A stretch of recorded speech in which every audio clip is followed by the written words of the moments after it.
কিন্তু দেন না, ঠিক কিনা? মসজিদ তো প্রতি মহল্লাতেই নির্মিত হয়, খুব সুন্দর সুন্দর মসজিদ তৈরি হয়, মহল্লার সব মানুষ মসজিদের কাজের সময় টাকা দিয়ে মসজিদকে সহযোগিতা করে, কিন্তু ওই মসজিদে আল্লাহ তাআলার কদমে সিজদা দেওয়ার সৌভাগ্য সকলের হয় না, ঠিক কিনা? সবার হয় না। নিঃসন্দেহে আজকের যে কোরআনী মাহফিল, এটা আল্লাহ তাআলার কাছে অত্যন্ত প্রিয় একটা মাহফিল। এর চেয়ে ভালো কাজ আর কি হতে পারে যে মানুষকে দাওয়াত করে কোরআন এবং হাদিসের কথাগুলো শোনায়? এর চেয়ে ভালো কাজ আর কি হতে পারে? তো আল্লাহ পাক আমাদেরকে শুধু যে ভালোবেসে এই মাহফিল পর্যন্ত নিয়ে এসেছেন তা কিন্তু নয়। আল্লাহ পাকের ভালোবাসা আমাদের জন্য অফুরন্ত, অগণিত, যেটার কোনো নজির নাই, কোনো তুলনা নাই। আছে কি? যেমন বান্দাকে আল্লাহ তাআলা কতটা ভালোবাসেন, কতটা মহাব্বত করেন, একটাবার চিন্তা করে দেখেন। আমরা হয়তো মনে করি যে আমরা যারা আল্লাহ তাআলার গোলামি করি, আল্লাহকে ডাকি, নামাজ রোজা করি, জিকির আজকার করি, আল্লাহ বুঝি আমাদেরকে খুব ভালোবাসেন, আমাদেরকে খেতে পড়তে দেন। না, যে মানুষটা পৃথিবীতে আল্লাহ তাআলার নাম মুখে উচ্চারণও করে না, আল্লাহ তাকেও খেতে দেন, আল্লাহ তাকেও ভালোবাসেন। কেন? তাকে ভালোবাসেন আল্লাহ তাআলা একটা কারণে, যে সে আমারই বান্দা। সে নাফরমানি করছে করুক, অন্যায় করছে করুক, আমার বিরোধিতা করছে করুক, কিন্তু তারপরেও তো সে আমারই বান্দা। আমি তাকে আমার এই কুদরতি দুইটা হাত ব্যবহার করে আমি তাকে সৃষ্টি করেছি। খালাকতু বিয়াদাইয়া। যে তিনটা জিনিস এমন আছে, যে তিনটা জিনিস আল্লাহ তাআলা নিজের হাতে বানিয়েছেন। সুবহানাল্লাহ বলে। কয়টা জিনিস বাবা? তিনটা জিনিস এমন আছে, যেই তিনটা জিনিস আল্লাহ পাক কুন ফায়াকুনের মাধ্যমে সৃষ্টি করেননি। বাকি যা আছে এগুলি সব আল্লাহ তাআলা কুন ফায়াকুনের মাধ্যমে সৃষ্টি করেছেন, অন্যভাবে সৃষ্টি করছেন। কিন্তু তিনটা বিষয় আছে যেগুলো আল্লাহ নিজের হাত দিয়া এই জিনিসগুলোকে বানিয়েছেন। তন্মধ্যে এক নম্বর হলো আরশ। এক নম্বর কি? আরশে আজিম, আরশ। এটা আল্লাহ নিজের হাতে বানাইছেন। সুবহানাল্লাহ। আর দ্বিতীয় নম্বর হলো আদন, জান্নাতুল আদন। একটা জান্নাত আছে, এই জান্নাতটা আল্লাহ নিজের হাতে বানিয়েছেন। আর তিন নম্বর যেটা, সেটা হলো আদম, অর্থাৎ ইনসানকে আল্লাহ নিজের হাতে বানাইছেন। তো এই তিনটা জিনিসের ভেতরে একটা হলো আদম, অর্থাৎ মানুষ জাতি। তাহলে বোঝা যায় যে আল্লাহ তাআলা আমাদেরকে কতটা মহাব্বত করেন, কতটা ভালোবাসলে যে নিজের হাত দিয়ে ওই জিনিসটা সে তৈরি করে, কতটা ভালোবাসে। শুধু কি তাই? যে এই যে পৃথিবীর জমিনে প্রতিদিন সকালে সূর্য উদিত হয়, সন্ধ্যায় অস্তমিত যায়, এই নিয়মের বহির্ভূত কিন্তু কখনো হয়নি। নিয়মের পরিবর্তন হয়েছে? কখনো হয়নি। প্রতিদিন সূর্য পূর্ব গগনে মাথাচাড়া দিয়ে উঠে, আবার সন্ধ্যায় পশ্চিম আকাশে অস্তমিত যায়। সূর্য কেন ওঠে? এই সূর্যের যে রোদ, এটার যে তাপ, এটা কি ফেরেশতারা ব্যবহার করে? না আল্লাহ পাকের কোনো প্রয়োজন ছিল? না, এটা মানব জাতির জন্যই আল্লাহ তাআলা এই সূর্যকে মানব জাতির বিনা বেতনের এক খাদেম হিসেবে আল্লাহ নিযুক্ত করেছেন, যার কোনো বেতন নাই। সূর্যের কোনো বেতন আছে? কোনো স্যালারি আছে? নাই। আলো দিয়েই যাচ্ছে। হয়তোবা কিয়ামত পর্যন্ত এই সূর্য আমাদেরকে আলো দিতেই থাকবে। কোনদিন বলবে না, আয় আল্লাহ আমি ক্লান্ত, আমি পরিশ্রান্ত, আমি আর আলো দিতে পারবো না। এ কথা সূর্য বলবে? বলবে না। আরেকটা বিষয়, এই যে আমরা যেমন এখানে বসেছি, আমাদের সাইটে মাথার উপর দিয়ে ইলেকট্রিক অর্থাৎ বৈদ্যুতিক বাল্বগুলো জ্বলছে, ঠিক না? আচ্ছা বলুন তো, এই যে বৈদ্যুতিক বাল্বগুলো জ্বলছে, এটার যে আলো, এই আলোর প্রয়োজন আমাদের জীবনে বেশি না সূর্যের আলোর প্রয়োজন বেশি, কোনটা বলেন? নিঃসন্দেহে সূর্যের যে আলো, এটার প্রয়োজন আমাদের জীবনে বেশি। কেউ যদি বলে যে না জনাব, আমাদের জীবনে বৈদ্যুতিক বাল্বের আলোর প্রয়োজন অনেক বেশি, আমি বলবো আজ থেকে 20 বছর আগে আপনাদের এই মহল্লায় বিদ্যুৎ ছিল? 30 বছর আগে বিদ্যুৎ ছিল? তাহলে ওই জমানার মানুষগুলো কি গলায় রশি নিয়ে সবাই আত্মহত্যা করেছে আলোর অভাবে? করেনি তো। কোনো না কোনো ভাবে রাতের অন্ধকারে তারাও পথ চলেছে, তাদেরও দিনগুলো চলে গেছে, কি ঠিক না? এখন বিদ্যুৎ আসছে, আমাদের জন্য একটু সহজ হয়েছে। খুব যে উপকার হয়েছে তা কিন্তু না, একটু সহজ হয়েছে। তবে সূর্যের আলোর যতটা প্রয়োজন মানব জীবনে, তার 100 ভাগের 1 ভাগও এই বৈদ্যুতিক আলোর কোনো প্রয়োজন নাই। বলবেন কেন? এই পৃথিবীর জমিনে যারা বিজ্ঞান, উদ্ভিদ নিয়ে যারা গবেষণা করে, তাদের লেটেস্ট গবেষণালব্ধ তথ্য থেকে যেটা বেরিয়ে এসছে, ওনারা বলেন যে একাধারে 21 দিন পর্যন্ত যদি সূর্য মাথাচাড়া দিয়ে না উঠে, অর্থাৎ সূর্য যেখানে আছে সেখানেই যদি অবস্থান করে, আল্লাহ তাআলা যদি বলে সূর্য তুমি নড়বে না, চলবে না, যেখানে আছো সেখানেই থাকবা, দুনিয়াতে তোমার যাওয়ার দরকার নাই। বিজ্ঞানদের থিওরি যে 21 দিন পরে পৃথিবীর জমিনের দিকে তাকাইলে একটা দুবলা ঘাসের মাথাও খুঁজে পাওয়া যাবে না। সব বৃক্ষ, তরুলতা, গাছপালা সব নষ্ট হয়ে যাবে। কিন্তু সম্মানিত সুধী, এই যে বৈদ্যুতিক বাল্বের আলোগুলো আমরা ব্যবহার করছি, বলুন তো মাস শেষ হয়ে গেলে বৈদ্যুতিক অফিস থেকে আমাদের বাড়িতে বাড়িতে বিদ্যুৎ বিল আসে না? বিলের কাগজ আসে তো নাকি? শুধু কি কাগজ আসে? কাগজের নিচে দিয়ে দেখবেন একটা বিশেষ শব্দ লেখা থাকে, থাকে না? এটা আবার লাল অক্ষরে, বিশেষ দ্রষ্টব্য, নির্ধারিত সময়ে বিদ্যুৎ বিল পরিশোধিত না হলে বিনা নোটিশে আপনার লাইন কর্তন করা হবে। লেখা থাকে কিনা? অনেকের লাইন কর্তনও করা হয়েছে। কিন্তু ভাইয়া, একটা বিষয় চিন্তা করে দেখেন, আমি জানি না আপনাদের এখানে কে কতটা বয়সের মানুষ, তবে আন্দাজা করছি যে এখানে 80 বছরেরও মানুষ আছে, ঠিক কিনা? 80 প্লাস হয়ে গেছে এমন মানুষও এখানে কি রয়েছে। আমরা যে যতদিন হলো দুনিয়ার জমিনে আগমন করেছি, ঠিক ততদিন থেকেই আমরা কিন্তু এই সূর্যের আলো ব্যবহার করে আসছি। একটা বারের জন্য কি আল্লাহ তাআলা আসমান থেকে কোন ফেরেশতাকে বিলের কাগজ দিয়ে আপনাদের মহল্লার কোন মসজিদে বা সরকারি অফিস আদালতে পাঠিয়েছে যে যাও, এটা হলো চান্দাবাড়ি এলাকার মানুষের জন্য বিদ্যুৎ বিল? কোথায় দিবে? মসজিদের ইমাম সাহেবের কাছে দিয়ে দিবে। কেন? যে এটা মসজিদ, আল্লাহর ঘর, আর আল্লাহর ঘরের ইমাম হলো ওই এলাকার এক হুজুর, ওনার কাছে দিয়ে দিলেই হয়ে যাবে। এটা কখনো জিবরাইল করেছে? কিয়ামত পর্যন্ত করবে বলে আশা করা যায়? করা যায় না। তাহলে এই যে সূর্যটাকে আল্লাহ পাক আমাদের জন্য অবৈতনিক খাদেম বানিয়ে দিয়েছেন, এটা কিসের বহিঃপ্রকাশ? নিশ্চয়ই মানুষের প্রতি আল্লাহ তাআলার ভালোবাসার একটা বহিঃপ্রকাশ। কথা বলেন ঠিক কিনা? এটা হলো 1 নম্বর। দ্বিতীয় নম্বর, আমরা বৈদ্যুতিক পাখাগুলো ঘুরাই। কেন ঘুরাই? বাতাসের জন্য, তাই না? ঘরটা গরম হলে বৈদ্যুতিক পাখাটা ছাড়লে আমাদের শরীরটা একটু ঠান্ডা হয়, তবে কলিজা ঠান্ডা হয় না। এই বাতাসে কিন্তু শরীর খুব একটা ঠান্ডা হয় না। বিশেষ করে শহরে যারা বাস করে তাদের জন্য তো আরো প্রবলেম। কেন? বৈদ্যুতিক পাখা চালালে একটা সিস্টেম চালু রাখতে হবে, সেটা কি? ঘরের জানালাগুলো খোলা রাখতে হবে, ঠান্ডা বাতাস আসবে, গরম বাতাসটা বের হয়ে যাবে। কিন্তু শহরওয়ালারা তো জানালা খুলে রেখে শুইতে পারে না। কেন?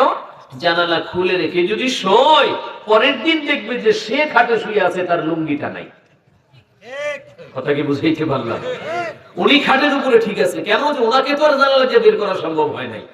চোর নেশাখোর কতগুলি আছে, এরা ওই কঞ্চির আগায় একটা কুটা লাগিয়ে কাপড় চোপড় যা আছে সব টেনে টেনে বের করে নিয়ে চলে গেছে, ঠিক কিনা? মোবাইলটা নিয়ে গেছে, ঘড়িটা নিয়ে গেছে, যা পাইছে সব নিয়ে চলে গেছে। ওনাদের আরো প্রবলেম, শহরের ঘরগুলি আরো গরম হয়। কিন্তু সম্মানিত সুধী, আল্লাহ প্রদত্ত বাতাস যখন জারি হয় তখন বলুন তো এই শরীরটা আর কলিজাটা ঠান্ডা হয় কি হয় না? তবে বৈদ্যুতিক পাখা চালাইনি, বিদ্যুৎ বিল কিন্তু মারাত্মক ভাবে বেশি আসে, ঠিক কিনা? কিন্তু মুসলমান ভাইরা, রব্বুল আলামিন যাকে যতদিন ধরে দুনিয়ার জমিনে পাঠিয়েছেন অতদিন পর্যন্ত তার পেছনে আল্লাহ তাআলা বাতাসকে সাপ্লাই করে যাচ্ছেন। একটা দিনের জন্য কোনদিন জিবরিল ফেরেশতাকে বিলের কাগজ দিয়ে দুনিয়াতে পাঠান নাই। শুধুমাত্র তাই নয়, রব্বুল আলামিন পৃথিবীর জমিনে যে মানুষগুলোকে পাঠিয়েছেন এদের বেঁচে থাকার জন্য যেটা সবচেয়ে বড় অবলম্বন, এটার নাম হলো অক্সিজেন। বিজ্ঞানদের থিওরি হলো যে আল্লাহ তাআলা যদি মাত্র 3 মিনিটের জন্য অক্সিজেনকে বন্ধ করে দেয় তাহলে 3 মিনিটের মাথায় পৃথিবীর জমিনে একটা প্রাণীও খুঁজে পাওয়া যাবে না। 3 মিনিট যদি অক্সিজেন আল্লাহ বন্ধ ঘোষণা করে তো পৃথিবীর জমিনটা শ্মশানে পরিণত হয়ে যাবে, সব মরে যাবে, একটা পিপিলিকাও থাকবে না। কেন? যে অক্সিজেন নাই। এই অক্সিজেন আনার জন্য কোনো বাজারে যেতে হয় না, কোনো অক্সিজেন কোম্পানির সঙ্গে কন্ট্যাক্ট করতে হয় না। রব্বুল আলামিন বান্দা যেখানেই থাকুক না কেন, বান্দা যদি এরোপ্লেনে করে আসমানেও চলে যায়, আন্ডারগ্রাউন্ড করে যদি মাটির নিচেও বান্দা চলে যায়, রব্বুল আলামিন কতটা বান্দার প্রতি দয়াশীল এবং দায়িত্ববান যে বান্দার নাক পর্যন্ত অক্সিজেনটা আল্লাহ পৌঁছে দেয়। বান্দা যেখানে অক্সিজেন সেখানে, নাকি অক্সিজেন যেখানে বান্দা সেখানে না। আপনি আমি যেখানে থাকবো, যে অবস্থায় থাকবো, আমি ঘুমাইয়াও যদি থাকি, এই ঘুমন্ত অবস্থায় আমার নাকে অক্সিজেন পৌঁছাইতেছেন কে? সকলে মিলে আওয়াজ দিয়ে বলেন কে? আল্লাহ তাআলা আমাদের নাকে অক্সিজেন পৌঁছায় দেয়। এটা কি ভালোবাসার বহিঃপ্রকাশ নয়? আর যদি বলেন ভালোবাসার বহিঃপ্রকাশ নয় কি? এত ভালোবাসেন আল্লাহ আমাদেরকে। মুসলমান ভাইরা রে আমার, কেন ভালোবাসেন আল্লাহ তাআলা? রব্বুল আলামিন আমাদেরকে বড় আদর করে বানিয়েছেন, মহব্বত করে বানিয়েছেন। এক নম্বরে তো রব্বুল কারীম নিজের হাত দিয়ে আমাদেরকে তৈরি করলেন। দ্বিতীয় নম্বরে সবচেয়ে সম্মানিত একটা জাতি করে আল্লাহ আমাদেরকে বানালেন। ওয়ালাকাদ কাররামনা বানি আদম। আদমের চেয়ে সম্মানিত আর কোন জাতি কিন্তু দুনিয়াতে আল্লাহ সৃষ্টি করে নাই। সুবহানাল্লাহ বলেন। শ্রেষ্ঠ ঘোষণা দিয়েছেন, মানব জাতির চাইতে উত্তম জাতি, মানুষের চেয়ে বুদ্ধিমান, বিবেকবান, কর্মদক্ষতাওয়ালা, সভ্য, ভদ্র, আখলাকওয়ালা, আদবওয়ালা আর কোন প্রাণী আল্লাহ দুনিয়াতে সৃষ্টি করে নাই।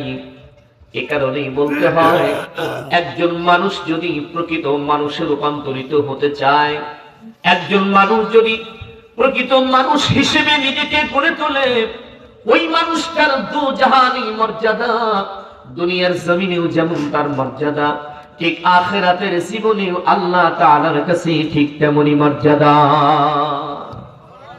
তবে শর্ত হলো, আল্লাহ তাআলা যে উদ্দেশ্যে আমাদেরকে ইনসান বানিয়েছেন ওই উদ্দেশ্যটাকে আমাদের জীবনে বাস্তবায়িত করতে হবে। এমনি এমনি তো আর বানান নেই। খালি দুনিয়াতে আসার পরে উপার্জন করব, বাড়ি গাড়ি করব, পাহাড় করব সম্পদের, স্ত্রী সন্তানের জন্য রেখে দুনিয়া থেকে চলে যাব, কবরের কি হবে? হাসরের কি হবে? মিজান ফুলসিরাতের কি হালাত হবে?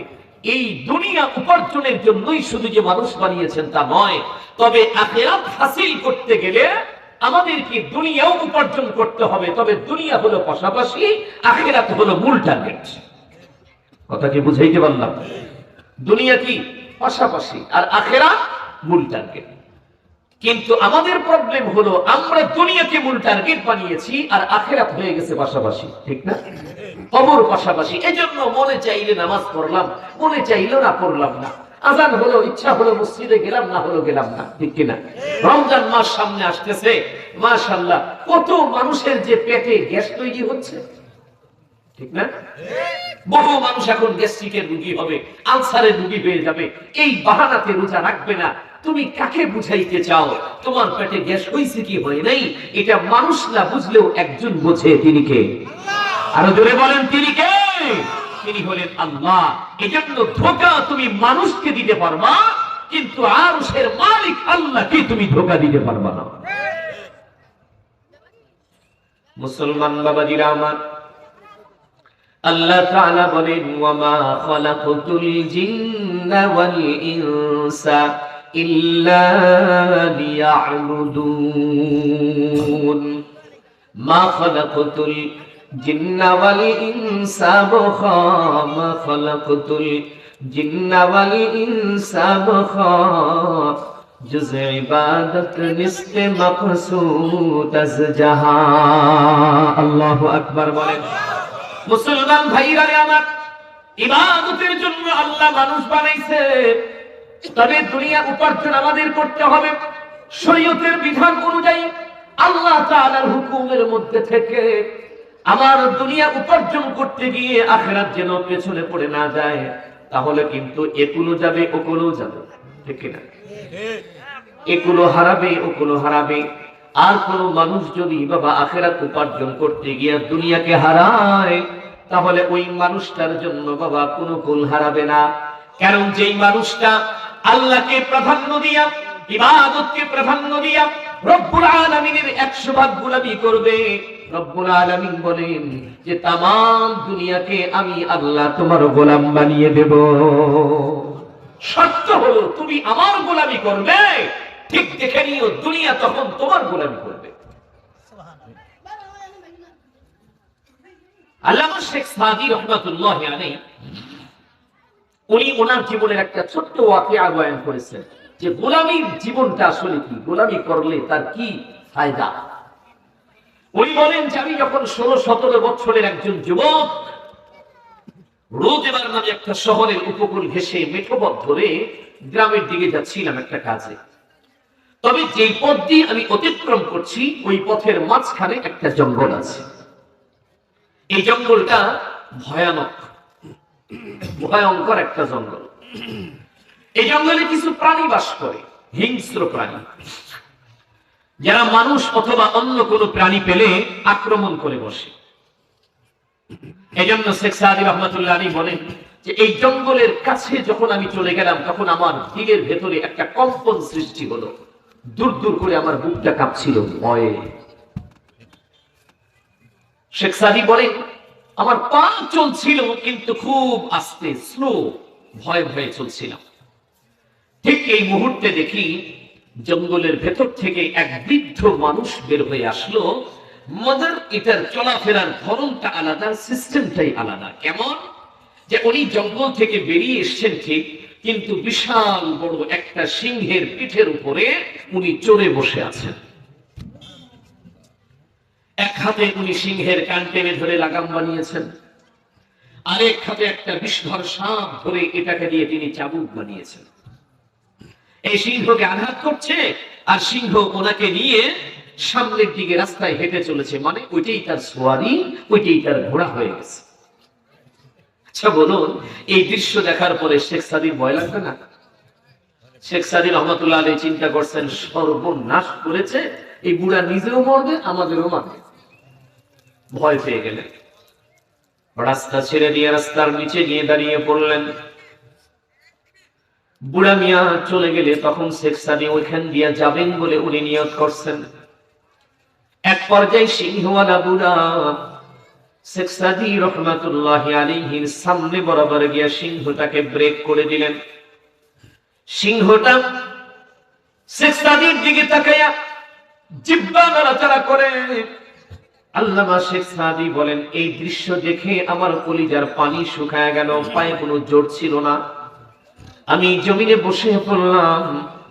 বুড়া মিয়া আমার হালাত দেখে ডাক দিয়া কয়, এই শেখ সাদী, তুমি কি ভয় পেয়েছো নাকি এভাবে কাঁদছো কেন?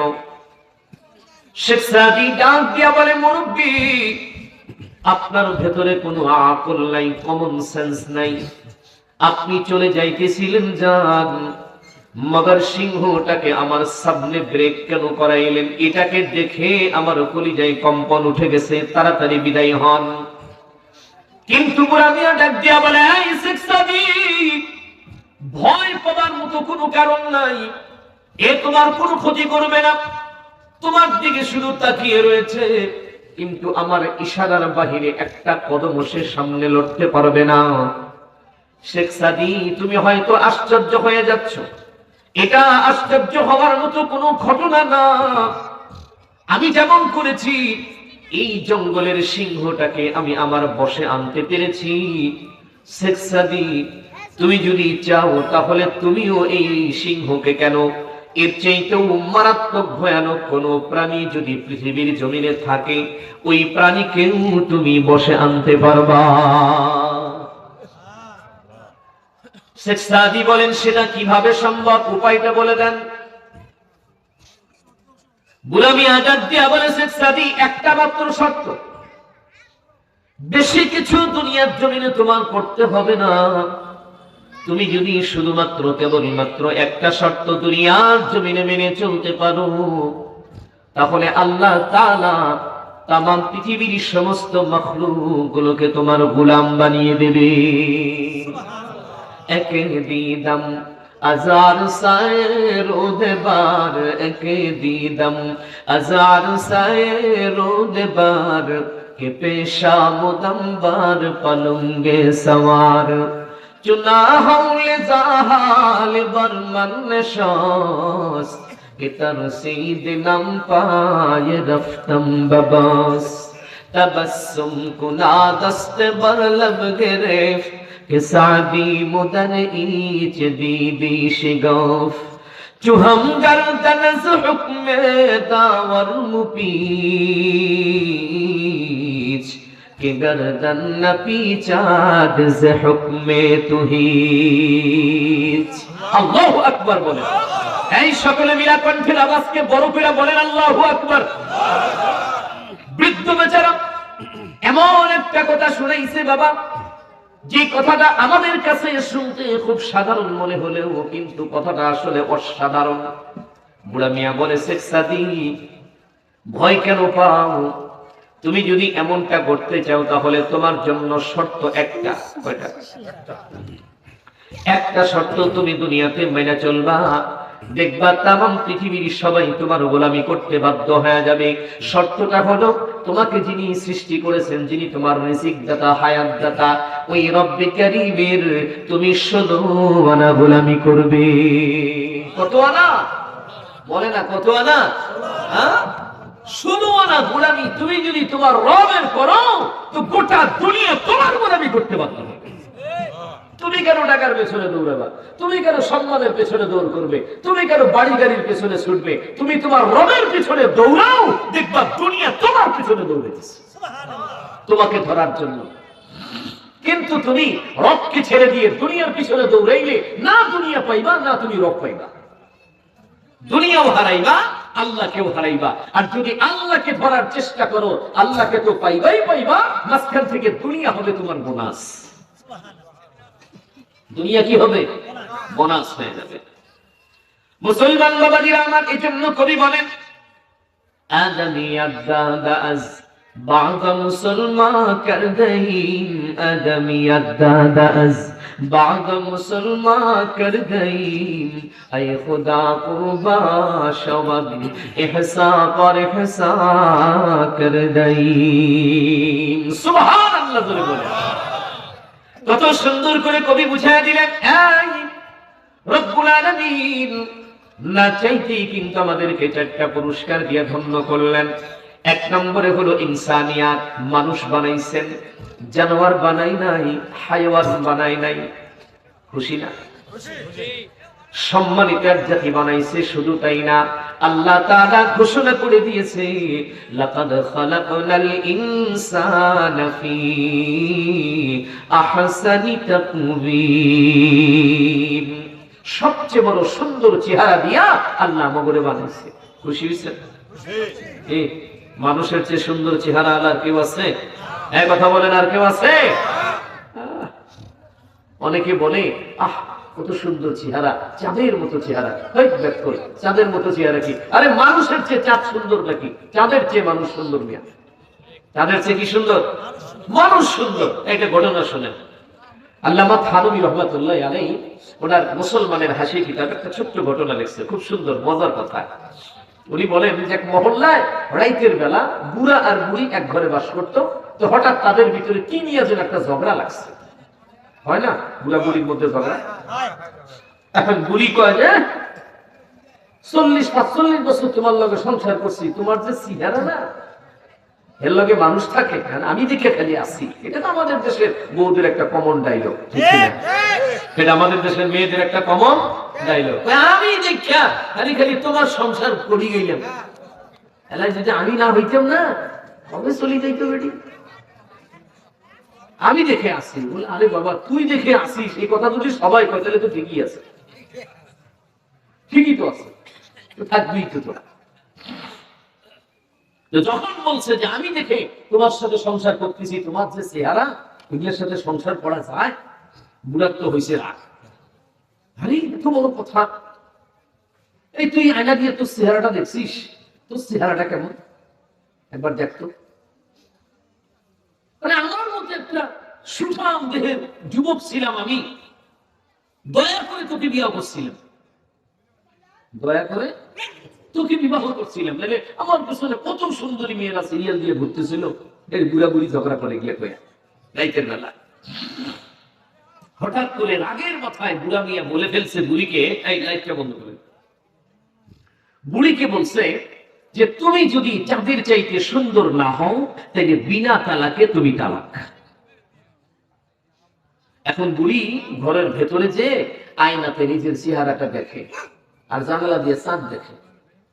চিন্তা করছে বুড়া এটা কি কইল, কোথায় চাঁদ আর কোথায় আমি?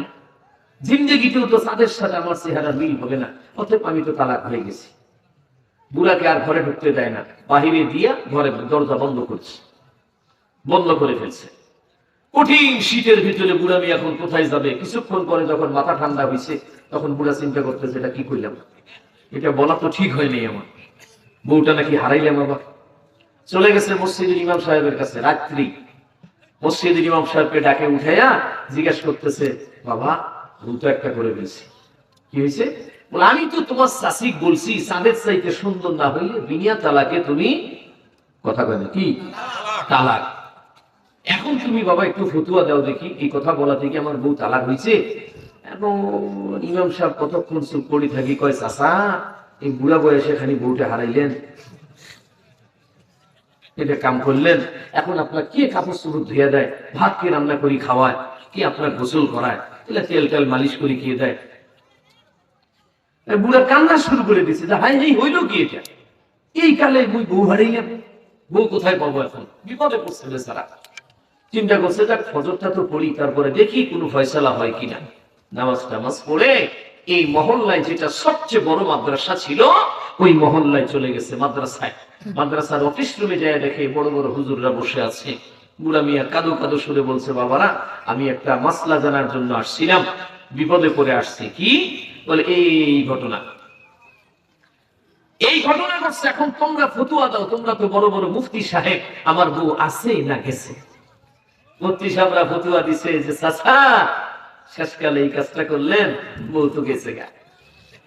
বউ কি হয়েছে? চাচি গেছে, আর এক লগে থাকা চলবে না, চাচিরে তাড়াতাড়ি বাড়িতে পাঠিয়ে দেন, না হলে আপনি বাড়ি ছাড়েন, দুইটার একটা করতে হবে। বুড়া মিয়ার কান্না খেয়ে দেখে, যদিও রাগের মাথায় বলছে কিন্তু ভিতরে একটা ভালোবাসা তো আছে, কি ঠিক না? প্রায় 50 বছরের সংসার, একটা মহাব্বত আছে না বা মহাব্বত আছে। মাদ্রাসার গেট দিয়ে কান্না করতে করতে বাবা বের হয়ে যাইতেছিল। ঠিক এই মুহূর্তে মাদ্রাসার গেট দিয়ে একজন ছোট্ট বাচ্চা, 10 থেকে 11 বছরের হবে এই সন্তানটার বয়স, টিফিন কেয়ারে করে ভাত নিয়ে আমার নিজের বাড়ি থেকে মাদ্রাসায় ঢুকতেছিল। বুড়া মানুষের চোখে পানি দেখে হাউমাউ করে কাঁদতেছে। এই দৃশ্য দেখার পরে সন্তানটা টিফিন বাটি রাইখা বুড়া মেয়ের সামনে যায় লম্বা করে একটা সালাম দিয়া ডাক দিয়া বলে, মুরব্বী আপনি কাঁদেন কেন? মুরব্বী ডাক দিয়া কয়, বাবা আমি কিসের জন্য কাজী ওটা তোমার জানার দরকার নাই, তুমি যাও। বাচ্চা মানুষ তো, বুড়া মানুষ কাঁদতেছে, বাচ্চাটার মনের মধ্যে একটা কৌতূহল, আরে বাচ্চা ছেলে পেলে কাঁদলে এটা তো মানায়, এটা মানায় যে কোনো কারণে কান্না করতেছে, কিন্তু বুড়া মানুষ কান্দি এটা কেমন দেখায়, খুব খারাপ দেখায়। ও জোর করে ধরছে যে না না না না, আপনি বললে তো হবে না, আপনার দুঃখটা কি এটা আমাকে বলতেই হবে, না হলে আমি আপনাকে ছাড়বো না। বুড়া কয়, ভারী জ্বালা রে, তুই ছোট একটা বাচ্চা, আমার দুঃখ তুই কি বুঝবো, যাতো বাবা যাতো, মাদ্রাসায় যাতো, তোর কাম খাওয়া দাওয়া লেখাপড়া করা ওগুলা কথা। এখন ওই কথা যে বাবা আমি ছোট হইলেও ভেতরে কিন্তু মাল আছে, কি আছে, ওই নিজেকে নিজে জহার করে, আমি ছোট হইলেও ভিতরে কিন্তু মাল আছে, আমাকে একেবারে ইয়া মনে করেন না, আপনি বলেন আপনার সমস্যাটা কি। আরে বাবা আমার সমস্যা যেটা, এই সমস্যার কাছাকাছি যাইতে তোর এখনো 20 বছর লাগবে, তার মানে বিয়েও করতে এখনো 20 বছর, ঠিক না? তাহলে তুই আমার সমস্যা কি বুঝবি, কি সমাধান করবি? কারণ আপনি বলে তো দেখেন, কিছু করতেও তো পারি, একেবারে অবহেলা করতেছেন কেন বলেন তো। বসাইছি, বাবারে আমি রাতের বেলা তোর চাচিকে বলছিলাম রাগ করিয়া যে চাঁদের চাইতে সুন্দর না হইলে তুমি বিনা তালাকে তালাক। এখন মসজিদের ইমাম সাহেব বলছে বউ তালাক হয়ে গেছে, তোমার মুফতি সাহেবরা কইছে বউ তালাক হয়ে গেছে।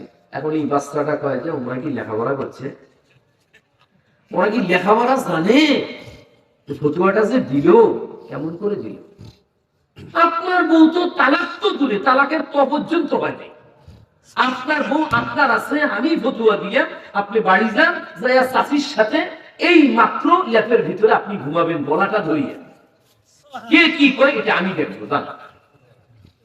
এখন বুড়া মিয়া কয়, বাবা দেখ ফাজলামি করিস না, তুই একটা চ্যাংড়া ছোট মানুষ, আমার সাথে বাবা এগুলা ফাজলামি তোর মানায় না।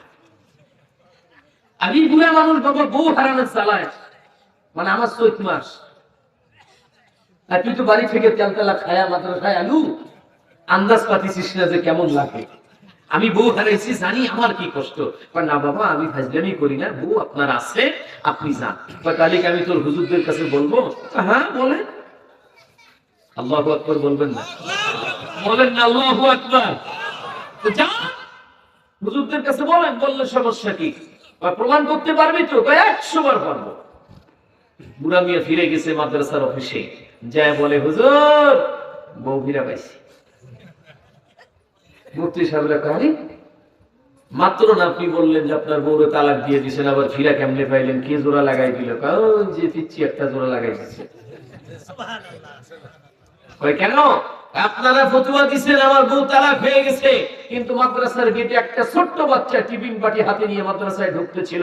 আমার দুঃখ শোনার পরে বলল, চাচা বউ তালাক হয়নি, যান আপনি চাচির লগে আরামে সংসার করেন। মুফতি সাহেব কয়, ওই বাচ্চাটার নাম জানেন? কোন বাচ্চা, নাম কি? তো বলছে ওর নাম হলো নুমান বিন সাবিত। সুবহানাল্লাহ বলে, নাম কি? নুমান বিন সাবিত। যখনই শুনছে যে বাচ্চাটার নাম হলো নুমান বিন সাবিত, তখনই মুফতি সাহেবরা মাথা নিচের দিকে দিয়া, বড় মুফতি সাহেব কয়, নুমান যদি বলে থাকে যে বউ আছে তাহলে থাকতেও পারে। ওরা যদি বলে যে আপনার বউ আছে, তাহলে কোনোভাবে থাকতেও পারে, কারণ ওই মালটা খুব সুট মাল, কঠিন চিজ। এটা ছোট হইলে কি হবে? এটা বিন্দি মরিচের ছাল, সেই ছাল। ঠিক আছে ওর একটু ডাকেন, আমরা একটু ফতুয়াটা ক্লিয়ার করি থাকি। ও কেমনে দলিল দিল যে বউ আছে? নমানকে ডাকছে, মাদ্রাসার দরজায় এসে মাথা নিচে করে দাঁড়ায় গেছে সালাম দিয়া। নমান, জি হুজুর। তুমি নাকি বলছো এই মুরব্বীর বউ তালাক হয় নাই, বউ আছে? জি হুজুর বলছিলেন। কেমনে বললেন? ফতুয়া দলিল দিতে পারবে? হুজুর পারবো দেখেই বলছি। কিভাবে দলিল দিলেন? নুমান বিন সাবিত এখন বলে, হুজুর আল্লাহ তাআলা পবিত্র কালামে হাকিমে ঘোষণা দিয়েছেন, ওয়াত্তিন ওয়াজ-যাইতুন ওয়া তুরি সিনিন ওয়া হাযাল বালাদিল আমিন। ডাক দিয়া বলে মুফতি সাহেব, আল্লাহ তাআলা পবিত্র কালামে হাকিমে চারটা কসম করেছেন আল্লাহ। এক নম্বরে হলো 3 ফলের কসম। 3 ফল মানে 3টা ফলের কসম না, 3 একটা ফলের নাম, এদের কসম। দ্বিতীয় নম্বরে জৈতুন ফলের কসম করেছেন আমার আল্লাহ। 3 নম্বরে রব্বুল আলামিন তুর পাহাড়ের কসম করেছেন। চতুর্থ নম্বরে পবিত্র মক্কা নগরীর কসম করেছেন। এরপরে আল্লাহ তাআলা বলেন লাকাদ খালাকনাল ইনসানা ফি আহসানি তাকওয়িম। আল্লাহ তাআলা চারটা কসম করার পরে ডাক দিয়া বলে, দুনিয়ার মানুষ, আমি 4টা কসম করে বলছি, তোমাদেরকে যত সুন্দর করে বানিয়েছি, যেমন সুরতার অবয়ব তোমাদেরকে দান করেছি, এমন সুন্দর চেহারা দিয়া অন্য কোন প্রাণী, অন্য কোন মখলুক আমি আল্লাহ বানাই নাই। নবাব বলে, হুজুর, আল্লাহ তাআলার এই ঘোষণা যদি সত্য হয়, তাহলে এখন আপনারা বলেন যে চাঁদ একটা মাখলুক? তো বলে, হ্যাঁ, চাঁদ একটা মাখলুক। আল্লাহর ঘোষণা হলো সবার চাইতে আল্লাহ মানুষকে সুন্দর বানিয়েছে। তো আমার চাচির চেহারা যদি কালো হয়, কুৎসিত হয়, দাঁত যদি নাও থাকে, নাকটাও যদি মোছা হয়, নাক কাটা থাকে না কতগুলা নাক কাটা, সালাম দিবেন আসসালামু আলাইকুম, ওয়া আলাইকুম সালাম, নাকের ভিতরে কথা, এমনটাও যদি হয়, চোখটাও যদি টেরা হয়, তারপরেও ওই চাঁদের চাইতে আমার চাচি সুন্দর। ঘোষণা কার? ঘোষণা হলো আল্লাহ। এই জন্য আমি ফতোয়া দিছি, চাচি দেখতে খারাপ লাগলেও আল্লাহর ঘোষণায় চাচি সুন্দর। অতএব আপনি কাটটা মানবেন। যদি আল্লাহটা মানেন, তাহলে চাচির তালাক হয় নাই। এই নরমান বিন সাবেত, ইনি হলেন আমাদের ইমামে আজম আবু হানিফা রাহমাতুল্লাহ আলাইহি। আর একটু জোরে বলেন না সুবহানাল্লাহ। ওই যে বাঁশ যেটা ভালো হবে, সোজা হবে, কাজের বাঁশ হবে, ওইটা যখন কুরুল থেকে বাইর হয়, চেহারা দেখলেই বোঝা যায়, ঠিক না? যেটা আসলে একটা বাঁশ হইবে। আর যেটা ভালো হইব না, এটা বাইরে একবার এইদিকে, একবার ওই দিকে, একবার এইদিকে, 6 বাঁকা হয়ে ওঠে, এটা দিয়ে কোনো কাজের না, ঠিক কিনা? ইমামে আজম আবু হানিফা যদিও পিচ্চি ছিলেন, কিন্তু সাত একটা ব্রেন আল্লাহ তাকে দান করেছিলেন। এমনি এমনি ইমামে আজম হয় নাই। আল্লাহু আকবার। ওনার নামটা আসলে কি? নোমান বিন সাবিত। বলতে পারেন, হুজুর, তাহলে আবু হানিফা নামটা এটা কোথা থেকে আসলো? হানিফা হলো ওনার একটা মেয়ের নাম। কার নাম? ওনার মেয়ের নাম। ওইখান থেকে তার নাম হয়েছে আবু হানিফা। বলবেন কেন হলো? এটার আবার একটা উত্তর আছে, এটার একটা কারণও আছে। একবার 2 মহিলা ইমামে আজম আবু হানিফার কাছে এসে বলছে, হুজুর, একজন পুরুষ 2টা-4টা বিবাহ করে একসঙ্গে রাখতে পারে, আমরা কেন 3টা-4টা স্বামী একসাথে রাখতে পারবো না? এটার একটা বিহিত করে। হুজুর বলছে, কালকে আসো। সারা রাত আর ঘুম নাই, খাওয়া নাই, এটা নিয়ে টেনশন করতেছে যে এটা সুরাহা কি দিয়ে করবো, ওদের কিভাবে আমি বুঝাবো। ছোট্ট মেয়ে, 10-12 বছরের মেয়ে, ইমামে আজম আবু হানিফা, ওই আবু হানিফাই যার নাম। হানিফা এসে বলতেছে, আব্বাজান, আপনি টেনশন ফিল করছেন, নিশ্চয়ই আপনার কোনো সমস্যা। মানে যে সমস্যা এটা তুমি বুঝবা না, তোমাকে বলেও কোনো লাভ হবে না। ছোট্ট মেয়ে বলতেছে, আব্বাজান, বলেই তো দেখেন, যদি কোনো উপকারে আসতে পারি। তো খুলে যখন বলছে, তো বলছে, আব্বাজান, এটার মাসলা তো খুব সহজ, এটা তো কঠিন কোনো বিষয় না। আপনি কালকে ওদেরকে আসতে বলেন, আপনার কাছে না, বরং আমার কাছে পাঠিয়ে দিয়ে। হানিফার ঘরে পাঠিয়ে দিছে। তো হানিফা দেখে তাদের দুজনের কোলেই ছোট ছোট বাচ্চা। 2 মহিলাকে বলছে 2টা বাটি নিয়ে আসছে। 2টা বাটি নিয়ে আসার পরে বলছে, আপনারা যার যার স্তন থেকে একটু করে দুগ্ধ দহন করেন। ওনারা করছে। 2টা বাটিতে, এক বাটির মধ্যে ঢেলে দিয়ে মিক্সার করে দিয়ে বলছে যে আপনারা এখন যার যার স্তনের দুগ্ধ এখান থেকে বেছে আলাদা করেন। হেরা পড়ছে বিপদে, তাই নেই, এটা তাই সম্ভব নাকি? সম্ভব না, বলে না। এখন ছোট্ট মেয়ে তাদেরকে বুঝাইতেছিল, আরে মা, একসঙ্গে যদি আপনি 4টা স্বামী গ্রহণ করেন, 4টা স্বামীর সাথেই যদি আপনার ঘর সংসার হয়, আপনার পেটে যে ফসল আসবে এটা তো আর আলুর মতো ঝোপা ঝোপা আসবে না, ঠিক কিনা? একটা আলু গাছ গাড়লে আলু গাছের নিচে কতগুলি 10-15-20টা আলু থাকে, ঠিক কিনা? এটা তো আর আলুর মতো ফসল হবে না গো মা। আপনার প্রশ্ন তো পেটে একটাই হবে, জন্ম নেওয়ার পরে বাবা তার চাকরিয়া আপনি কারে বুঝাই দিবেন? সন্তানটা কাকে বুঝাবেন? আপনি খাতায় আপনি কয় বাবার নাম লিখবেন? মেয়েরা বুঝা ফেলছে যে আসলে শরীয়ত যেটা বিধান করছে এটা আমাদের ভালোর জন্যই করেছে। এজন্য চারটা, দুইটা, তিনটা স্বামী একযোগে একসাথে মেয়েদের জন্য রাখা শরীয়ত বৈধ ঘোষণা করে নাই। কিন্তু এক বাবা, একজন পুরুষ চারটে বিবি একসঙ্গে রাখতে পারে। কেন? যে চারজনের পেটে চারটে ফসলও যদি হয়, বাবা একজন। বাবা কয়জন? একজন। এই থেকেই তার নাম হয়েছে আবু হানিফা, হানিফার বাবা। সুবহানাল্লাহ বলেন। মুসলমান বাবাজিরা আমার, তো আল্লাহ তাআলা এক নম্বরে আমাদেরকে মানুষ বানাইছেন খুশি না বেজার? খুশি হয়ে থাকলে একবার আল্লাহরে খুশি করে বলেন আলহামদুলিল্লাহ। দ্বিতীয় নম্বরে রব্বি কারীম হিন্দুর ঘরে আমাদেরকে পাঠায় নাই, ইহুদি খ্রিস্টানের ঘরে আমাদেরকে আল্লাহ দুনিয়াতে পাঠায় নাই। শুকরিয়া, আল্লাহ তাআলা আমাদেরকে মুসলিম মায়ের গর্ভে দুনিয়াতে পাঠাইছে, আলহামদুলিল্লাহ। এটা হলো 2 নম্বরের পুরস্কার আল্লাহ দিয়েছেন। আর 3 নম্বরে যে পুরস্কারটা আল্লাহ দিলেন, বাবা রব্বুল আলামিন পৃথিবীর জমিনে লক্ষাধিক নবী রাসূল আল্লাহ দুনিয়াতে পাঠিয়েছেন। এর ভিতরে সবচাইতে মর্যাদাপূর্ণ করে একজনকে পাঠিয়েছিলেন, যিনি হলেন মুহাম্মাদুর রাসূলুল্লাহ। এই নবীর উম্মত হওয়ার সুযোগ আল্লাহ তাআলা আমাদেরকে দান করছেন। কোন নবীর কথা বলছি বাবা? কোন নবী? যে নবীর আগমনে পৃথিবীর জমিনে মানবতার পূর্ব দিগন্তে এক নতুন সূর্যের উদয় হয়েছিল, যেই মহামানবের আগমনে পৃথিবীর জমিনের সমস্ত বাতিল শক্তিগুলি মাথা নত করতে বাধ্য ছিল বাবা। যেই মহামানবের আগমনে পৃথিবীর জমিনে যারা নিপীড়িত, নির্যাতিত, অধিকার বঞ্চিত মানুষ, এরা আবার নতুন করে বাঁচার স্বপ্ন দেখেছিল। কথা বলেন ঠিক কিনা? যেই মহানবী সাল্লাল্লাহু আলাইহি ওয়াসাল্লামের শাফাআত ব্যতীত একজন মানুষও আল্লাহ তাআলার জান্নাতে যাইতে পারবে না, একজন মানুষকেও আল্লাহ জান্নাতে প্রবেশ করাবে না যদি সরওয়ারে দু আলম আমাদেরকে শাফাআত না করেন। এমন এক নবী উম্মত হবার সুযোগ আল্লাহ আমাদেরকে দান করছেন, যে নবীর আগমনে আকাশ, বাতাস, চন্দ্র, সূর্য, তারকা, আসমান, জমিন যেন ধন্য হয়ে গিয়েছিল। তারা যেন ধন্য, শুকরিয়া, নবীজির আহলান সাহলান মারহাবা দিয়া নবীজির প্রশংসা করতেছিল। আল্লাহু আকবার।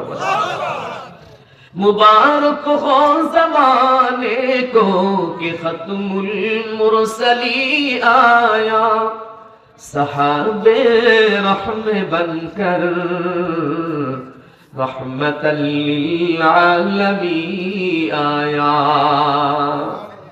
हकीकत की खबर देने नज़ीर आया, बशीर आया।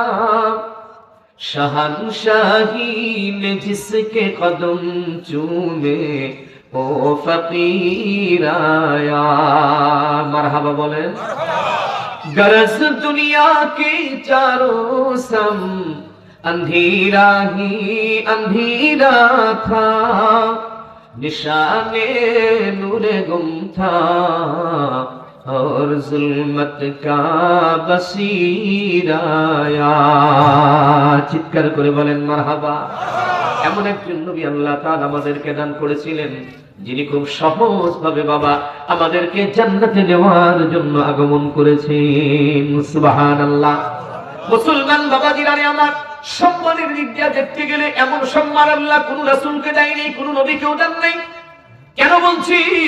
কারণ কোন পয়গম্বর, কোন নবী রাসূলকে আল্লাহ তাআলা দুনিয়ার জমিন থেকে দাওয়াত করে কিন্তু ওনার বাড়িতে নিয়ে যান নাই।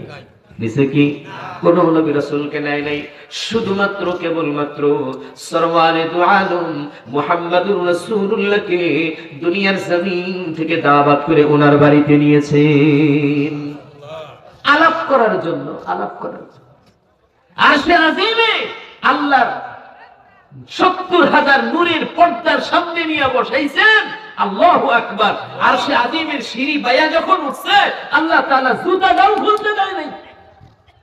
পায়ের জুতাও খুলতে দেয় নাই। ওদিকে মুসা আলাইহিস সালাম তুর পাহাড়ে উঠতেছেন আল্লাহর সাথে কথা কইবার লিগা, এই মুহূর্তে জুতা পায়ে দিয়া, মানে আবেগে জুতা খোলার কথা মনে নাই, এত বেশি আবেগ যে আল্লাহ আমারে ডাকছে। তুর পাহাড়ে যখন জুতা পা দিয়া পা দিছে, আল্লাহ ধমক দিয়া কয়, এই মুসা, জুতাটা খুলে ফেলাও, জুতা নিয়ে এই তুর পাহাড়ে ওঠা যাবে না, এটা পবিত্র পাহাড়, এখানে তোমার মাওলার নূর বিরাজ করে, তুমি জুতা খুলে ওঠো। আর আমার আপনার নবী মুহাম্মদ আরবি সাল্লাল্লাহু আলাইহি ওয়াসাল্লাম নিজের তরফ থেকে জুতা খুলতে চায়, কিন্তু আল্লাহ তাআলা ডাক দিয়া বলে, বন্ধু খবরদার, আপনি জুতা খুলবেন না। আপনি যদি জুতাটা খোলেন, নবী গো, জুতা খুললে আমার আরশ ধন্য হবে না। আপনি জুতা পায়ে দিয়ে উঠলে আমার আরশে আজিমের সিঁড়িগুলো ধন্য। মর্যাদা কত বেশি! আল্লাহ রাসূলকে আল্লাহ তাআলা মর্যাদা তো দিবেন, সবচেয়ে বড় একটা মুজিজা দান করছেন, যেটার নাম হলো কোরআন। কি নাম? আওয়াজ দিয়ে বলেন, কি নাম? আসমান থেকে মোট কতটা কিতাব আসছে বলেন? 104টা। 100টা সহিফা, 4টা বড় বড় কিতাব। এর ভিতরে আবার একটা হলো কালামুল্লাহ, বাকি যা সব হলো কিতাবুল্লাহ। আসমান থেকে যখন কিতাবগুলো আল্লাহ নাজিল করছেন, একটা বাদ দিয়া কোরআন ব্যতী রেখে যেগুলো আসমানের মধ্যে আল্লাহ ফেরেশতা দিয়া লেখাইছেন, কাঠের উপরে লিখছেন, চামড়ার উপরে লেখা লেখা, বই বানায়া বাইন্ডিং কইরা কিতাব আকারে বড় বড় কইরা যুগের পয়গম্বর যারা ছিলেন ওনাদেরকে আল্লাহ পাহাড়ে ডাক দিয়া তারপরে এই কিতাবগুলো তাদের দিয়া দিছে। ফেরেশতা জিবরাইল আসছে, নবী জেনে আপনার কিতাব নেন, যান আপনার উম্মতদেরকে পড়ে পড়ে হেদায়েতের রাস্তা দেখান। কিন্তু মুসলমান, ওই জামানার কিতাবগুলো আল্লাহ তাআলা লেখা লেখা আসমান থেকে দুনিয়াতে পাঠাইছে, এগুলো অক্ষরগুলো মুছে যাওয়ার কোনো ভয় ছিল না, হারায়া যাওয়ার কোনো ভয় ছিল না। মুহাম্মদ আরবি সাল্লাল্লাহু আলাইহি ওয়াসাল্লাম বলেন, আমাকে আল্লাহ তাআলা আমাকে কিতাব দিলেন, কিন্তু লিখা দিলেন না। আল্লাহ তাআলা আসমান থেকে সময় সময়ে বিভিন্ন প্রেক্ষাপট অনুযায়ী একটু একটু করে আমার সিনার উপরে আল্লাহ কোরআন নাজিল করলেন। মুসলমান ভাইরা রে আমার, সরওয়ারে দুআর নবী একটু একটু করে যখন কোরআনের আয়াতগুলো পাইতে থাকে, আল্লাহর রাসূল সাল্লাল্লাহু আলাইহি ওয়াসাল্লাম একটুখানি আয়াত পাইলেন, পড়ার সঙ্গে সঙ্গে তিনি এটাকে বারবার তেলাওয়াত করেন, ঠোঁট নড়ায়া নড়ায়া মুখস্থ করার নিমিত্তে বারবার করে শুধু পড়তে থাকে, আলহামদুলিল্লাহি রাব্বিল আলামিন, আলহামদুলিল্লাহি রাব্বিল আলামিন, কুল হুয়াল্লাহু আহাদ, আল্লাহুস সামাদ, লাম ইয়ালিদ ওয়া লাম ইউলাদ ওয়া লাম ইয়াকুল লাহু কুফুয়ান আহাদ। এভাবে বারবার করে পয়গম্বর তেলাওয়াত করে। পয়গম্বর বলেন, কারণ আমার